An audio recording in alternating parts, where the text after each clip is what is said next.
All right, here are the levels to the left and the coaches who will be placed onto the certain levels on the bottom. And let's get right to it. First up, we got Jonathan Gannon. I would put him in pretty safe. I could see a situation where he's exposed. It's clear that he doesn't know how to coach. And he's a defensive coach. And the Cardinals, they could very well have the worst record. And I wouldn't quite put him at 0-17, might get them fired. Even though that would be where some new head coaches might go. Because, you rarely fire a coach just after year one unless it's a complete disaster. But I would put Jonathan Gannon in pretty safe for this coming year. Now, will he be coaching for the Cardinals in 5 years? That remains to be seen, but I think for the 2023 season specifically, he's pretty safe. All right, moving on. We got Arthur Smith. He's not quite on the hot seat. I would put him in warm, though. If the Desmond Ridder experiment doesn't work out and they didn't go after Lamar Jackson, there might be some pressure. He's honestly close to the hot seat in my opinion, but I'll put him in warm. All right, we got John Harbaugh. Now, I think he's proven to be a good coach with or without Lamar Jackson. I'm going to put him in pretty safe. If he had Lamar, he'd be down on this tier, but I would just put him in pretty safe. I think, if he has Lamar, that would help him out. But even if not, he's a good coach. He can scheme up, just some... he can scheme up some wins with Tyler Huntley or whoever they roll out at quarterback, and I would be pretty surprised if he gets fired, even if Lamar doesn't work out. All right. Next, we have Zach Taylor. And I think Zach Taylor, I would put him in pretty safe. I'm very close to putting him in on 0-17 gets fired. However, I do believe, or might get fired. But I do believe that if he goes 0-17, he probably does get fired, especially since there were stories like a couple years ago about... there are like firing rumors and things like that. Now, that was before the Bengals were really good, but, if he has another impressive season and can rattle off some playoff wins, then he certainly belongs in this category. But for now, I think he's pretty safe. All right. Now we got Sean McDermott. Now, this has been a topic of discussion on one of our previous episodes.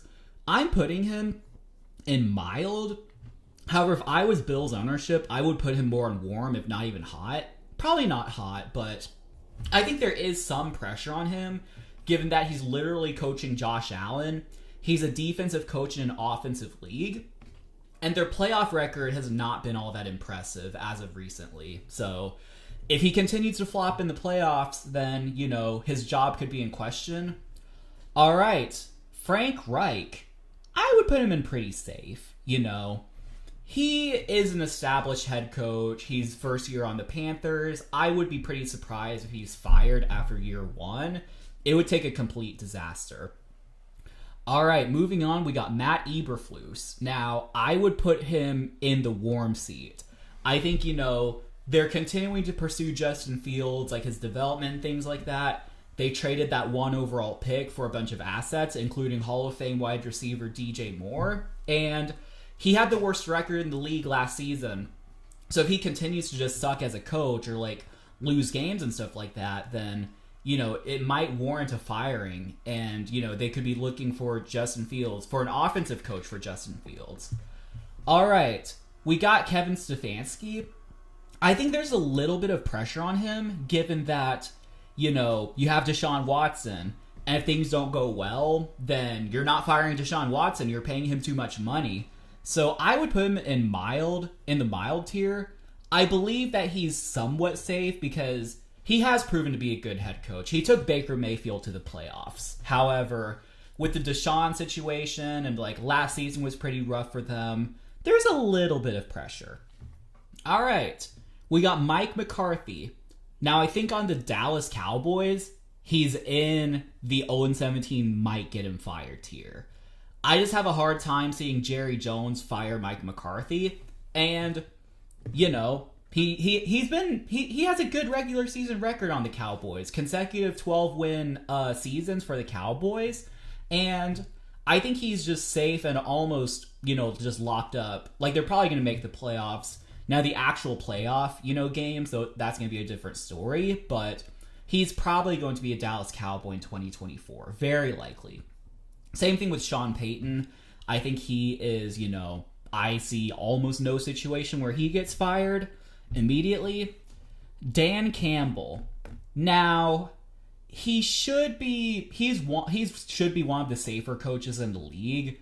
However, I do think 0-17 would get him fired for sure. So I'm putting him in pretty safe. He's a really good head coach, and I see almost no situation where he does get fired.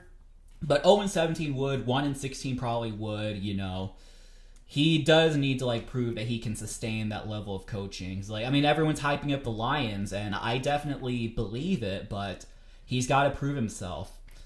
All right, Matt LaFleur. I think he's pretty safe.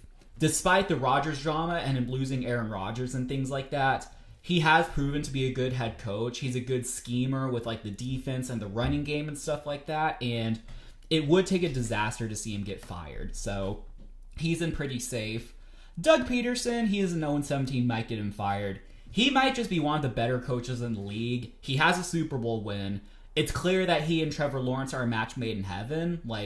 Now the Jags historically have been dysfunctional, so you never really know, but Doug Peterson is most definitely safe going into 2024. Same thing with Andy Reid. Unless he retires or something like that, then he will be on the Chiefs as well in 2024. All right. Brandon Staley is most certainly on the hot seat. Now, my co-host, Isaac, seems to think so lowly of Brandon Staley. He thinks that Brandon Staley is Matt Patricia meets Nathaniel Hackett. I actually don't think he's as bad of a coach as we make him out to be. However, the reason his job is in question is because of the multiple choke jobs he has had in the playoffs. Well, one, it was the Week 18 game when he needed to tie to get in, and he I don't remember, just he basically choked that. Could have ran the ball. I don't even remember the details, but he choked that. Then he choked, I believe it was a 27-0 lead against the Jaguars, and it did surprise a lot of people, including myself, that he just didn't get fired on the spot. So he's on the hot seat. I wouldn't guarantee that he gets fired. If he, wins 12 games in that division and wins a playoff game or two, he's probably safe for another year, but more likely than not, he will not be an LA Charger after the 2023 season. Also, it is worth noting that Kellen Moore had been hired quickly by the Chargers, so they have a succession plan most likely.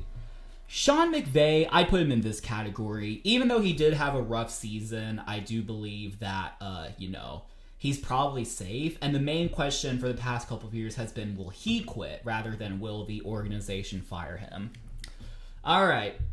Josh McDaniels, I would put him in warm. A, because last year the Raiders couldn't afford to fire him. And B, the Raiders are investing in a lot of former New England Patriots. And so I feel like he has at least another year or two after this in Las Vegas. All right, Mike McDaniel, I'm putting him in this category. Will he sustain it for several years to come? Who knows? But he's just proven to be a good head coach, a really good head coach. And I believe that, in a couple of years, he could be a top 5 head coach. So we'll just have to see about that. But for this coming season, he's safe. And speaking of someone who may or may not be safe, Bill Belichick. I would put him, because there have been questions circulating around him. I'll put him in mild. I don't think he's really that close to the hot seat. I do believe if the wrong set of circumstances happen, then there is a chance at him getting fired. But I do believe that he's still a really good head coach. He just has a depleted roster. And, if he gets fired or they have a mutual parting of ways or anything, it'll be in 2 years or something like that. All right. We got Dennis Allen. Dennis Allen is interesting. I would put him... I don't think he's done anything to warrant the hot seat, especially with kind of a new beginning with Derek Carr. Now, you can have your own opinions on Derek Carr, but they're investing in him as the starter. And also, Derek Carr has had 6 head coaches in his career, I believe. And I don't think the Saints would want him to go through that again. I'll put him in warm. Just simply because he's not that great of a head coach, there should be some pressure on him. But, will he get fired? That really remains to be seen, so I'd put him in warm tier. Coach of the Year, Brian Daboll. Same thing as Mike McDaniel. For this season, he should be safe. Can he sustain it for a decade? Really, who knows? But he should be safe for this coming season. Robert Saleh. I would put him... Okay, that's actually a good question. I didn't really think about it. You know what? I'm going to call it. He's on the hot seat. Because either he's going to have Aaron Rodgers and a ton of pressure, or Zach Wilson and a ton of pressure. And I think if he has Zach Wilson, then they could be a premier contender for the number 1 overall pick. And I just don't know. He might just be a really good defensive coordinator. Doesn't seem to be going well in New York. All right, Nick Sirianni, 0-17, might get him fired. Don't really see any reason to put any amount of pressure on him at this point. Mike Tomlin, 0-17, might get him fired. Pete Carroll, a year ago, he would have been on a different level, but I'd say he's also in that category. 0-17 might get him fired. All right, Todd Bowles is on the hot seat. Tom Brady retired, they have a depleted roster, and it's not like he was a first-year head coach. He's coached before. He only became the head coach because Tom Brady didn't want to be coached by Bruce Arians for some reason, and he was just elevated from DC he was elevated from DC to head coach. And if the Tampa Bay Buccaneers underperform, then, he'll be looking for work. Okay, Mike Vrabel. I'd say he's on the warm seat. And not that we think or we question if he's a good coach. I think there's just a chance that maybe after the season, the Titans and Mike Vrabel just need to part ways. So I think there's a good chance. I wouldn't quite put him on the hot seat, but he's getting up there. All right, Ron Rivera. I feel like because, he's sort of underperformed as a coach in Washington and, with the new ownership, whatnot, I would actually put him in the hot seat. If he makes the playoffs and even wins a playoff game, then that could be a different story, but I don't like his chances to survive another year in Washington. All right, Kyle Shanahan, proven good head coach, I should say. And DeMeco Ryans, my guy, I would actually put him in this category. And this is not Texans fan bias, or it might actually be, because I did see David Culley and Lovie Smith get fired after year 1. There's a big difference between them and DeMeco Ryans. They were not the future, and DeMeco was. And it would just be a terrible look for him to get fired. Even if they have a bad season, we're still a rebuilding roster, and he should have at least 3 years in Houston. All right, now, by process of elimination, I believe this is Shane Steichen. I would also put him here. 0-17 might get him fired, Similar situation with DeMeco Ryans, In fact, I was thinking he was probably the head coach I would have wanted besides DeMeco or Sean Payton, He shouldn't be fired after year 1. Now, Bill Polian, who knows, maybe he's just a crazy owner and could just choose to fire him if he doesn't like him and they have a bad season, but he should be safe. And last but not least, Kevin O'Connell. I'll put him in pretty safe. And just about as close to 0-17 might get him fired as it could be, If he has a very, very rough season, I could see them just wanting to start fresh. Kirk Cousins is a free agent. Maybe they just want to blow the thing up. But he should be pretty safe. So here's my tier list. Feel free to let me know in the comments what you think. Feel free to hate on me in the comments or praise me if you want. Either way works. And thank you so much for watching the whole thing. And I will see you for the next video. Take care.